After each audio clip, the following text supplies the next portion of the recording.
Olá pessoal, bom dia. Bom, gente, espero que esteja tudo bem com vocês, com a família de vocês e que principalmente que vocês estejam ficando em casa, que é o mais importante nesse período de distanciamento social.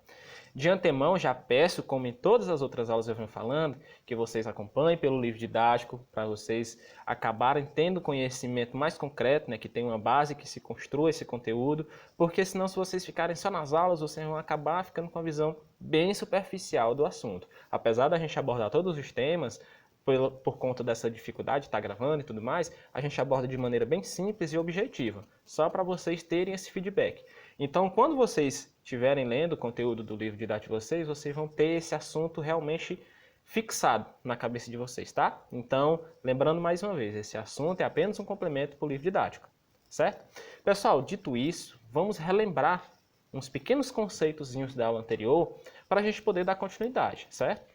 Falamos no finalzinho da aula sobre a língua do corpo. Demos o exemplo de Charlie Chaplin, né, como ele tinha uma expressão tão forte, né, uma expressão física e corporal tão forte, que ele acabou se destacando numa época que o cinema nem voz não saía, né? Então é muito interessante que a gente veja o quanto essa expressividade corporal pôde influenciar. Todos nós hoje em dia conhecemos a história de Charlie Chaplin justamente por essa expressividade que ele tinha. Tem até uma frase dele aqui que eu vou recitá-la para vocês, para a gente se situar um pouquinho. A arte é uma emoção adicional, justaposta a uma técnica apurada. Que isso quer dizer o quê? Que não adianta de nada você ter muita vontade de praticar aquele tipo de arte se você não tem uma técnica apurada, se você não treina o suficiente. Então, por exemplo, passamos agora, né, o período de... Passamos não, né? Estamos no período junino, mas como não tem quadrilha, até falei que passamos. Nós vemos, quando nos outros anos, quando está tudo normal, nós vemos que as quadrilhas ensaiam por 5, 6 meses, tem gente que tem quadrilhas até que por um ano, para poder apresentar um espetáculo.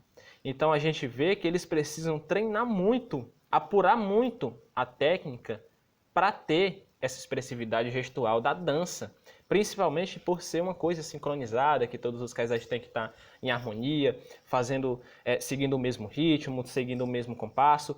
Então, a gente vê que essa técnica foi apurada durante 6 meses, 8 meses, um ano, para apresentar um espetáculo de 20 minutos, 30 minutos. Então, é muito interessante que essa frase se faça presente para nós entendermos que ela está no contexto geral de todas as obras, de todas as artes, porque tudo parte do pressuposto do esforço, certo? Dito isso, né, vamos ao assunto de hoje, que é o que vocês estão interessados, tá? Vamos falar um pouco sobre o teatro na história, né? Vamos seguir a cronologia de como foi a evolução do teatro na escola, na história. Mas por que falar do teatro na história? Então, desde o começo dos tempos, né, quando surgiram os primeiros artistas, precisava ser de um lugar para eles apresentarem esses espetáculos. E foi quando o teatro começou a ser disseminado, há muito, muito tempo atrás.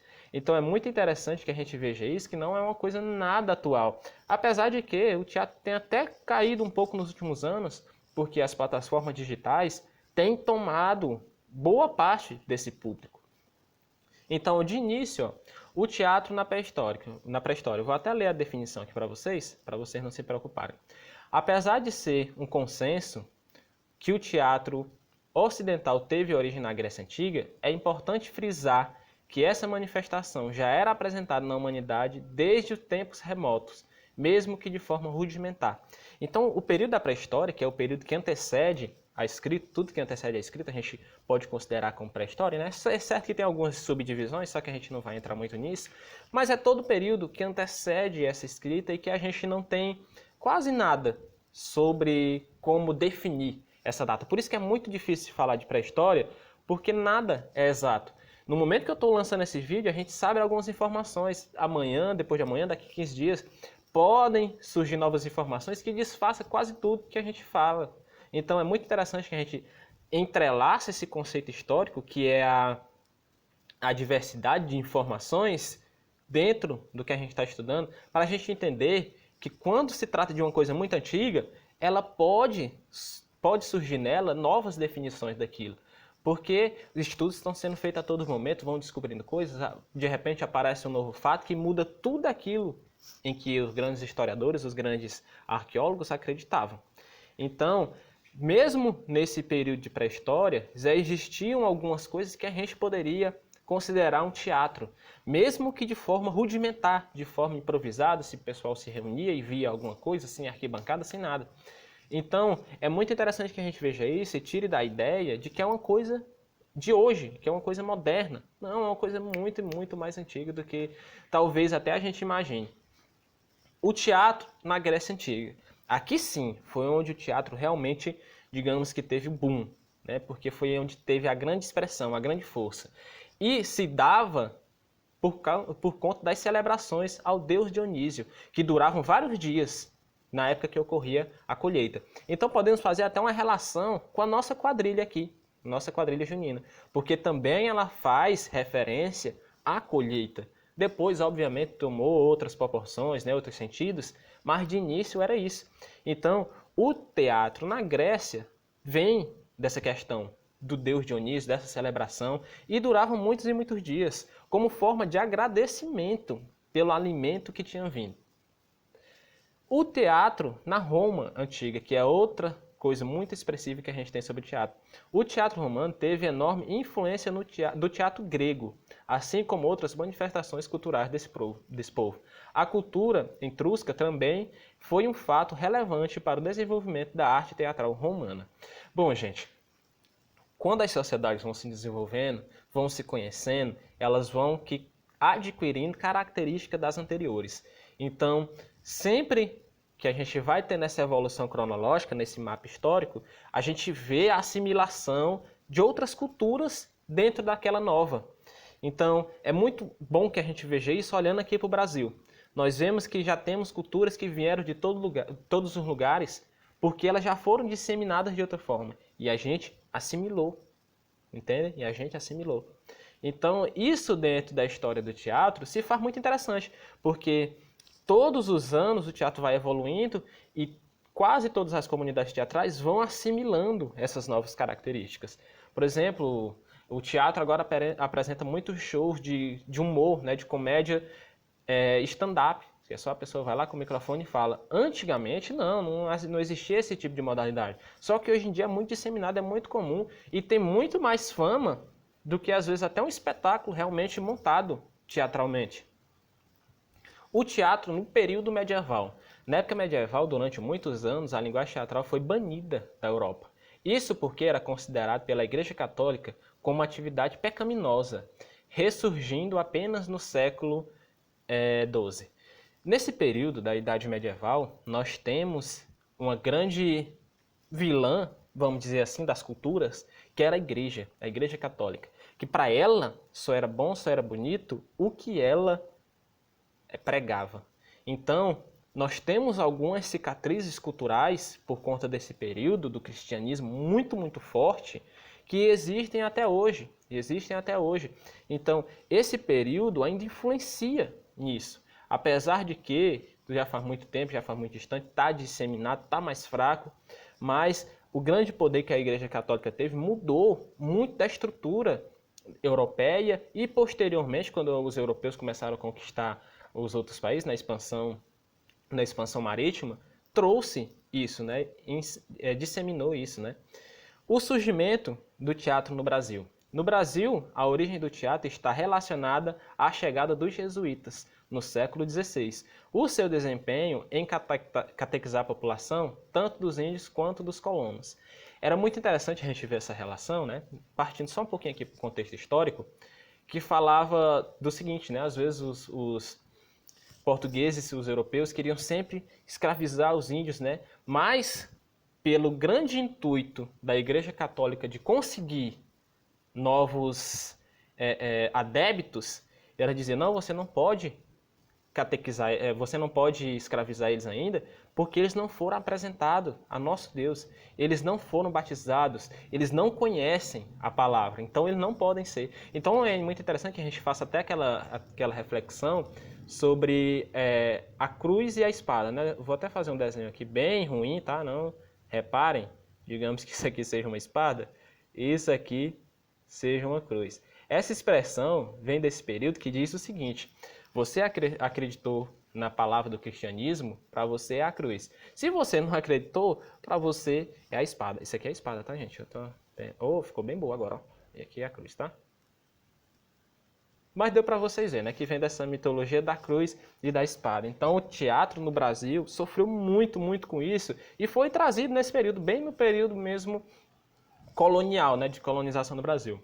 O teatro na atualidade, as manifestações evoluiu ao longo do tempo, né, como eu já falei para vocês, e da história, passando a ser apresentados também em locais fechados, o que era muito diferente do começo, né? O que acabou por restringir e elitizar seu público. As formas e atuações se transformaram em objetivo de espetáculo também, sendo possível encontrar várias vertentes teatrais atualmente. Então, o que a gente diz aqui nesse... Vou até sublinhar aqui, deixa eu encontrar. Em locais fechados. Cobriu muito aqui a palavra. Deixa eu voltar aqui. Em locais fechados. Acabou por restringir e elitizar o público. Dentro desse contexto, nós já estamos muito relacionados com o capitalismo. Então, o dinheiro se tornou muito, muito importante. Aqui é um cifrão do dinheiro, tá? Se tornou muito, muito importante. Acabou impactando muito nessa questão teatral. Hoje em dia, já está um pouco mais tranquilo. Mas, alguns anos atrás, não muito distante, teatro era uma coisa de gente que tinha muito poder aquisitivo. Porque se você fosse pobre, né, digamos assim, ou não tivesse tanto dinheiro, você não conseguiria pagar a sua entrada, porque era muito, muito caro. Então se tornou uma coisa realmente da elite, era uma coisa para mostrar que você tinha dinheiro, que você tinha poder aquisitivo. Então perdeu um pouco da essência do teatro, perdeu um pouco da essência. Aqui, nós temos um teatro do período grego-romano e um teatro como é mais ou menos atualmente. Nós vemos aqui que as pessoas tinham livre acesso, né? Não tinha paredes, muros ou qualquer coisa que impedisse você de ir lá e olhar o espetáculo. Estava lá aberto para você e você iria lá e simplesmente visse. Diferente de como é hoje em dia, né? Que já é uma coisa mais... Deixa eu voltar aqui. Que é uma coisa mais... não tão elitizada, mas que ainda precisa de um poder aquisitivo para poder ir, se tornou uma coisa mais de luxo do que de observar o espetáculo. Agora, com a disseminação do stand-up comedy, né, está se tornando uma coisa mais popular. Até recentemente saiu uma notícia que o Whindersson Nunes, que é um artista piauiense, vai fazer 2 teatros no Brasil, né, um em Teresina e outro lá na cidade que ele veio, que acho que é Bom Jesus, se eu não me engano. E isso traz muito dessa disseminação positiva do teatro, deselitizando e transformando ele numa coisa mais popular. Dentro desse espaço, a gente vai falar um pouquinho sobre a forma da comédia. Então a gente vê aqui um esboço do que seria um espetáculo de comédia num teatro mais antigo e aqui uma gravação de DVD do Whindersson Nunes para 20 mil pessoas em Fortaleza. Então a gente entende que a força da comédia mudou muito em relação aos anos. Espetáculos de comédia, por exemplo, que é um estilo mais Zorra Total, vamos dizer assim, que tem um texto ali, tudo diferente, tá perdendo para uma pessoa só, no sentido do stand-up comedy. Que stand-up comedy significa fazer comédia em pé, né? Alguma coisa nesse sentido, na tradução literal. Isso tudo vem de onde? Da necessidade do riso que o ser humano tem. Imagine você viver uma vida toda sério, calado, de cara fechada, empurrado. Então, ao longo dos anos, nós seres humanos fomos desenvolvendo a necessidade de rir, a necessidade de ser feliz. E isso, por mais que seja uma coisa tão simples, tão singela, traz uma felicidade para nós. Né? Traz uma felicidade para nós e nos deixa contente em estar apreciando ali um espetáculo. Então a gente vê que o teatro evoluiu muito, entretanto, deselitizou-se e trouxe mais público através disso. Então imaginemos que aqui era uma coisa mais complexa e conseguia, sei lá, 300 pessoas, né? 300 pessoas. Já aqui numa coisa mais simples, o ingresso às vezes um pouco mais barato, que não seja, não estou dizendo que é barato, tá? Mas às vezes um pouco mais barato, conseguiu juntar uma quantia de 20 mil pessoas, que é a população mais ou menos aí da nossa cidade inteira, em um único espetáculo. Então a gente vê que essa evolução foi muito positiva para disseminar a cultura do teatro. Então, dentro desse ponto, gente, eu peço até que vocês leiam o tópico do livro de vocês, Arte e História, porque a gente não vai abordar ele aqui, mas é muito importante que vocês vejam lá essa relação. E também era isso que eu tinha para passar para vocês hoje. Pessoal, nessas aulas nós abordamos até o tópico 4 da apostila de vocês. Então, se você está perdido, professor, mas eu não entendi, eu estava com a impressão que ainda estava no tópico 2, tópico 3, tópico 1. Acompanhe as aulas novamente, dê uma boa lida no livro, venham sempre batendo nessa tecla, dê uma boa lida no livro que você com certeza vai ter um entendimento concreto desse assunto. Então, pessoal, espero que vocês estejam bem e até a próxima.